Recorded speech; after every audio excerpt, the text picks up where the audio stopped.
So the UK government have announced that they are putting sanctions on two Israeli ministers, Ben-Gvir and Smotrich. And Britain is now going to be joining Canada, Australia, New Zealand and others over quotes that British Foreign Secretary David Lammy described as monstrous. Now, I want to unpack what has happened here, the justification for that, and why this decision is frankly absurd. Let me first just read to you what Jerusalem Post have reported. Britain has said we're going to be sanctioning them, freezing their assets, because, quote, they've incited extremist violence and serious abuses of Palestinian human rights. These actions are not acceptable. This is why we've taken action now to hold those responsible to account. The sanction would bar them from entering the UK, as well as ban any UK-based financial institutions from dealing with them. Smotrich and Ben-Gvir have decried the move. Quote, "We survived Pharaoh, we will also survive Keir Starmer," Ben-Gvir stated in response. "I will continue to work for the state of Israel and the people of Israel without fear or intimidation. I hear that Britain has decided to impose sanctions on me for obstructing the establishment of a Palestinian state. The timing couldn't be better. Britain already tried once to prevent us from settling the cradle of our homeland, and we will not allow it to do so again. We are determined to continue building." You should know, by the way, that in the 1939 White Paper severely restricted and curbed Jewish immigration into British-controlled Palestine. It was referred to as Palestine, by the way, for thousands of years by the Roman Empire, who changed the name from Judea and Samaria, the Kingdom of Judah and the Kingdom of Israel, to sever the Jewish connection. And on the eve of the Holocaust, Britain closed its doors for the Jewish people to return to their ancient land, which could have saved hundreds of thousands, if not millions. Smotrich and Ben-Gvir recently campaigned against allowing humanitarian aid into Gaza, with Smotrich saying he wouldn't even allow even a grain of wheat to enter the Gaza Strip, and Ben-Gvir saying there's no need to bring in aid to Gaza, they have enough.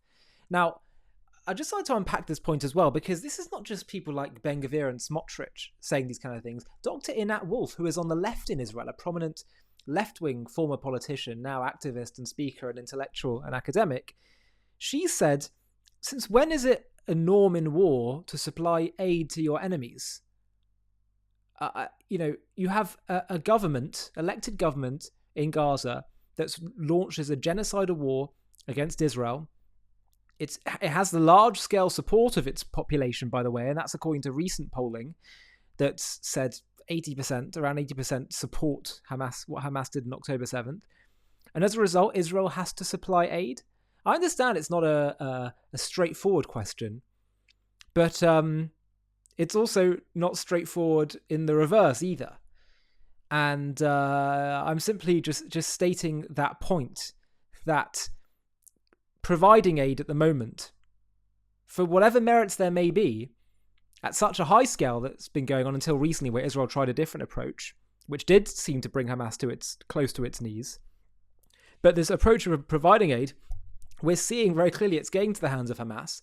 I even saw a report in Israel Hayom that said that there were UN trucks with aid that were directly delivering them to Hamas members and officials and Hamas leaders.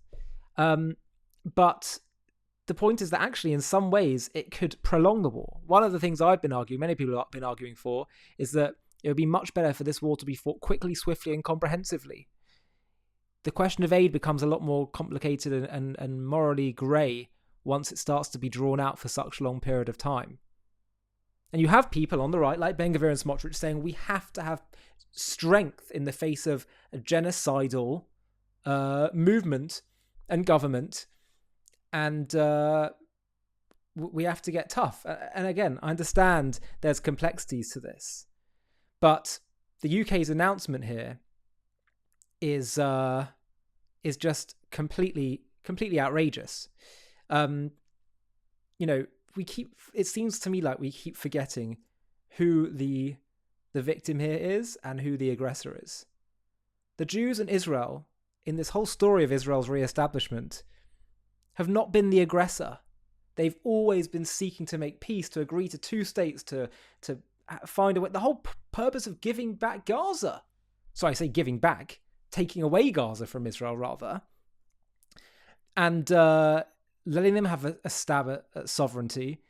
And I suppose the word stab is quite a, no pun intended, quite a poignant term there, because that's what they did indeed choose. They chose terrorism to glorify stabbing Jews, to glorify killing. And Israel's trying different ways. They're trying the soft touch approach. They're trying the hard touch approach. But it's not because any Jews in government, in Israel's government, or in the public have a bloodlust. It's because we're trying to find a way to end this insanity and this conflict.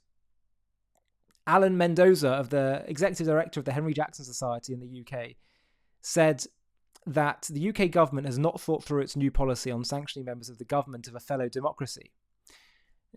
Whatever your views are on Ben-Gvir and Smotrich, so you might dislike them, but you will also dislike a host of politicians in other democracies. Yet these are the only two globally being called out. It smells like appeasement of a domestic audience rather than a point of principle, particularly as the sanctions will have no effect. That's the other interesting thing as well. It seems like Britain is putting sanctions on Israel that actually can be very ineffective, and they're clearly just nods and winks and gestures to their own certain demographics in this country that they want to appease. A very important point. And what if, say, the US now decides it wants to sanction a UK minister for applying two-tier justice or persecuting free speech? We would not have a leg to stand on. This is what happens when you don't consider the consequences of performative nonsense. Hi, thank you so much for watching. To watch another one, click here. To stay up to date with all our content, click here to subscribe. And if you're able to, you can help support JTV to grow and grow by clicking join below this video, where you can become a member and get perks including early access to videos and private live discussions with me. But most of all, you'll be partnering with us on our mission to change the world.